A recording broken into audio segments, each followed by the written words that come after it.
Hey everyone, you all seem pretty open to my idea that I posted about doing horror movie reviews on my channel. So I'm going to be doing a review for the Poughkeepsie tapes today, and let me know what you think. It might be a little rough because it's my first review, but I just want to get started on it. This movie is about a serial killer from the town Poughkeepsie. He would kidnap people, shop them in his basement, and take videos of some really bad things happening to them. Mostly to this woman named Cheryl Dempsey, played by Stacy. I think you pronounce her last name like Bosky. I'm not sure. I wouldn't say that I get scared often during horror movies. Sometimes I get a little freaked out when something unexpected happens. But most of the time they don't scare me that much, which I'm okay with. I'm okay with just being entertained. That said, the Poughkeepsie Tape is probably one of the most scary movies I've ever seen. When I watched this movie for the first time, I was expecting just like a gross, mean-spirited, over-the-top gore fest. So I was basically expecting trash. There's not much gore in the movie. There are some on-screen kills, but they aren't overly gruesome. They're still cringeworthy because they're well done. You can like feel the pain that the characters are feeling. Most of the scares come from the realism of the movie. It feels like kind of realistic, and the found footage style helps a lot because snuff films feel like something a real serial killer would film. And no, a real serial killer did not make this movie. It was fake. It's acted, it was filmed.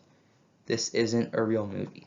I feel like people should know that, but a lot of people are like, I can't believe I'm watching a real serial killer right now. Just like a real killing just casually posted on YouTube. One complaint I hear a lot about the movie is acting, in particular the acting from the people being interviewed. But I'm not going to disagree with them, but you're not going to be watching the movie for the interviews. You're going to be watching the movie for the snuff films, which were by far the highlights of the movie, obviously. The best ones were the ones involving Samantha Robson, who does an excellent job in the movie. She has the two standout scenes, and she gives a standout performance. There's one scene that's in the GIF I'm showing you, where that one guy like crawls into the room, and that probably could have been pretty funny. But the way her face looks, how like red it is, and like all the tape on her mouth, I guess that's what made it, for me at least, go from funny to scary. Stacy Bosky is also very good. Her character changes a lot throughout the movie, and she plays it all very well. You really feel bad for her character because of everything she goes through. She pulls it off really well, because her character is like a completely different person by the end of the movie. I couldn't find the name of the person who played the butcher on IMDb, but he was a bit over the top. But I kind of think that made him scarier, because he tried so hard, but it kind of worked out well. Because it kind of feels like he's trying to be an actor in these short little movies he's making, and he's just that insane. I don't know, it just worked for me. There are a lot of moments where you feel extremely scared for the characters also, particularly the two Girl Scouts and, once again, Samantha Robson.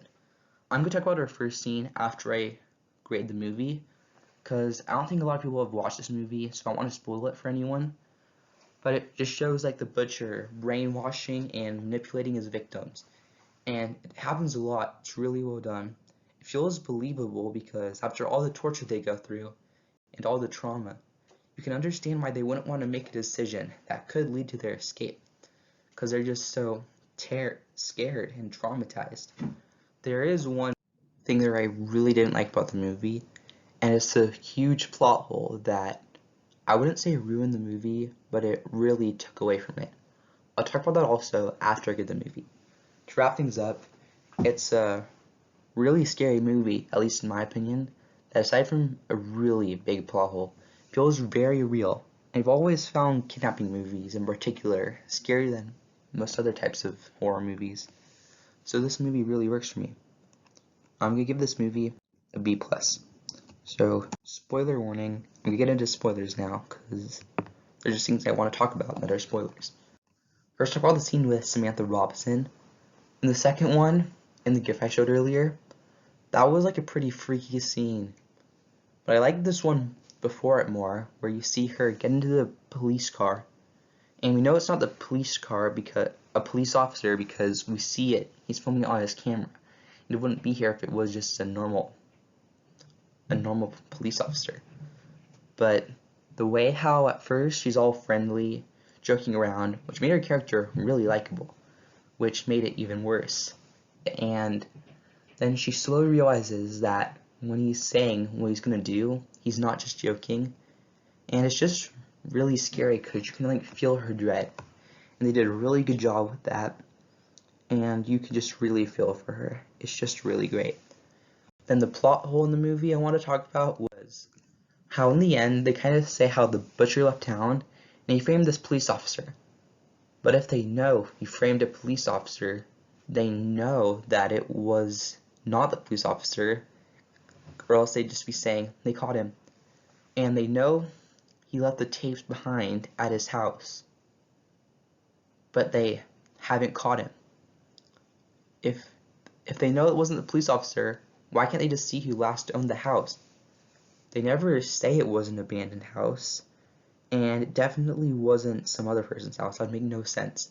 That really took away from the realism of the movie, and I'm pretty good at missing plot holes in movies. I want to avoid them because I want to just enjoy the movie. But this one was just so extreme you could not notice it. Maybe like they had an explanation that I just missed because it was just like 2 sentences or something. But I think they just should have just like never shown where his basement is. He could have put that somewhere else. Maybe he did, I just didn't know, but I'm pretty sure that's not what happened. I still like the movie though. I'd recommend it to anyone, not anyone. If you want a campy, enjoyable, lighthearted movie, watch Happy Death Day or Pray at Night or Freaky. But if you want a really messed up movie, it's actually really well done. I said that too many times, this movie, but it is. I'd watch this movie. If you found Megan is Missing to be traumatizing, don't watch this movie. This movie is a lot worse than that. But I think most people should be fine.